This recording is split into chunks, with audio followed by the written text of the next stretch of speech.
अब बात करेंगे drugs for mania and bipolar disorder. पहले तो एक ही थी लिथियम कार्बोनेट, बट अब हम लोगों ने बहुत प्रोग्रेस करी है। अब दो नए नए ग्रुप जुड़ गए हैं जिनके बारे में कंठस्थ होना चाहिए आपको। एक होता है anti convulsant, sodium valproate, carbamazepine, लामोट्राइजीन।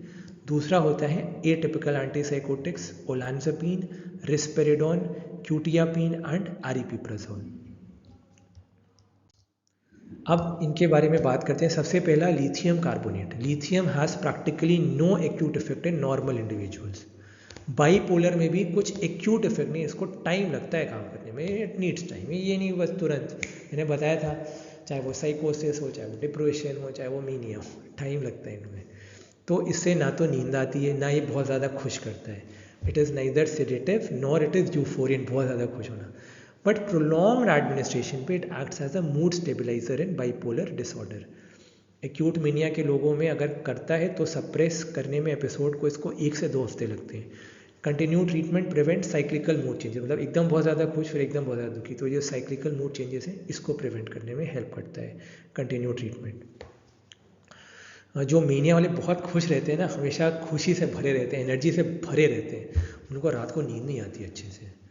सो उनका बहुत स्लीप टाइम रिड्यूस्ड होता है। सो ये जो लिथियम होता है that normalises a markedly reduced sleep time of patients with mania. Lithium therapeutic concentration में inhibits hydrolysis of inositol one phosphate by inositol monophosphatase. इसकी वजह से क्या होगा, सप्लाई जो फ्री इनोसिटॉल बन रहा था, जो आपने देखा था पिछले वाले डायग्राम में, for the regeneration of membrane phosphatidyl inositides which are the source of inositol triphosphate and diacylglycerol is reduced. तो जो hyperactive neurons होते हैं which are involved in the manic state, they are preferentially affected because of supply of inositol from extracellular sources is quite less, बहुत कम होती है। ये mechanism of action, beautiful खूबसूरत diagram आपकी one of my favourite books K D. Tripathi sir. काश मैं उनसे कभी मिला होता, I would have said thank you to him for making such a beautiful book. ठीक है, अब यहाँ पर लिथियम देखो कहाँ पर काम कर रहे हैं, दिखी गया होगा आपको। इनओसिटॉल फॉस्फेट से इनओसिटॉल फिर से नहीं बनने दे रहा है, जो आप लोग देख रहे हो, मतलब इनओसिटॉल के जनरेशन को रोक रहा है। आईपीएस इनऑर्गेनिक फॉस्फेट वो नहीं बन रहा, तो उस स्टेप पे काम कर रहा है लिथियम। ठीक है, बाकी सब मैं बता ही चुका हूँ आप लोगों को। ठीक, serum lithium level is measured 12 hours after the last dose to reflect the steady state concentration. 0.5 to 0.8 milliequivalent per liter is considered optimum for maintenance therapy in bipolar disorder, जबकि 0.8 to 1.1 milliequivalent per liter is required for episodes of acute mania. Toxicity symptoms occur frequently when serum levels exceed 1.5 milliequivalents per liter. Adverse effects: nausea, vomiting, mild diarrhea occur initially, can be minimized by starting at lower doses. इसको आप लोग lithium से याद कर लेना, ये तो मैंने आपको एडवर्स इफेक्ट्स बता ही दिए। लिथियम से L से ल्यूकोसाइट्स, I से इंक्रीज्ड, WBC काउंट बढ़ जाता है, T से ट्रेमर्स, H से हाइपोथायरॉयडिज्म, हाइपोथायरॉयडिज्म, ठीक है, हाइपोथायरॉयडिज्म। I से इंक्रीज्ड, U से यूरिन, इंक्रीज्ड यूरिन मतलब कि diabetes insipidus.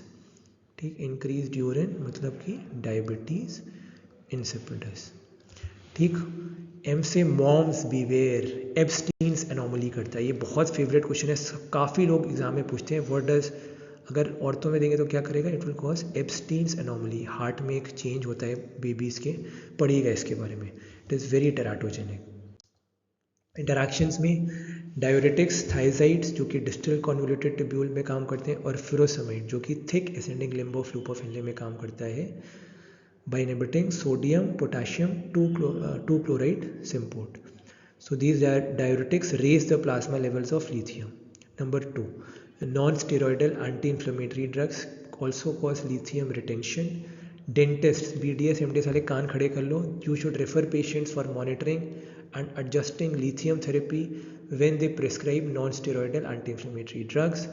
Tetracyclines and angiotensin converting enzyme inhibitors can also cause lithium retention. Then lithium tends to enhance insulin or sulfonylurea induced hypoglycemia. Then uses acute mania में inappropriate cheerfulness, हर्ष उल्लास एकदम भरा रहना हमेशा, और irritability, motor restlessness, high energy level, non stop talking, flight of ideas, little need for sleep and progressive loss of contact with reality, sometimes violent behavior. ठीक, दो lithium is effective in controlling acute mania, response इसमें slow होता है। इसीलिए जो psychiatrist होते हैं ना आजकल, वो प्रेफर करते हैं कि हम ए टिपिकल एंटीसाइकोटिक ओरली दे दें या इंट्रामस्कुलर इंजेक्शन से दे दें। एक्यूट कंट्रोल के लिए एंटीसाइकोटिक दे दिया, ठीक, साथ में हमने इंट्रामस्कुलर रूट से एक बेंजोडाइजेपिन भी इंजेक्ट कर दिया, क्लोनाजेपाम या लोराजेपाम, अगर एक्यूट एपिसोड आ गया। जब एपिसोड अंडर कंट्रोल हो गया तो उसके बाद, मतलब हमने जब देखा कंट्रोल में आ गया, अब हमने लिथियम स्टार्ट कर दी। So maintenance lithium therapy is given for 6 to 12 months to prevent recurrences. ठीक है, एक्यूट मीनिया में दे सकते हैं बट काफ़ी स्लो रिस्पॉन्स आता है, डिपेंड करता है, वो अपने आप साइकेट्रिस्ट डिटरमाइन करता है। फिर प्रोफाइलैक्सिस इन बाइपोलर डिसऑर्डर में lithium has proven efficacy in bipolar disorder is introduced and maintained at plasma concentration between 0.5 to 0.8 milliequivalents per liter. Such a treatment lengthens the interval between cycles of mood swings. Episodes of mania as well as depression are reduced if not totally prevented. ठीक है, attenuated. फिर recurrent unipolar depression also responds to lithium therapy. Lithium को अब स्पोरेडिकली और भी neuropsychiatric illnesses जो कि recurrent होती है, जैसे cluster headache, adjuvant to anti depressants in resistant non bipolar major depression में भी यूज़ करते हैं। अब हमारे पास अच्छी दवाइयाँ आ गई हैं, मैंने बताया था, नए दिन आ गए हैं, जैसे प्रधानमंत्री नरेंद्र मोदी कहते हैं, उस सबसे नए दिन आ गए, तो भैया हमको अभी नए दिन मिल गए हैं। Thank you God for making the world such a beautiful place.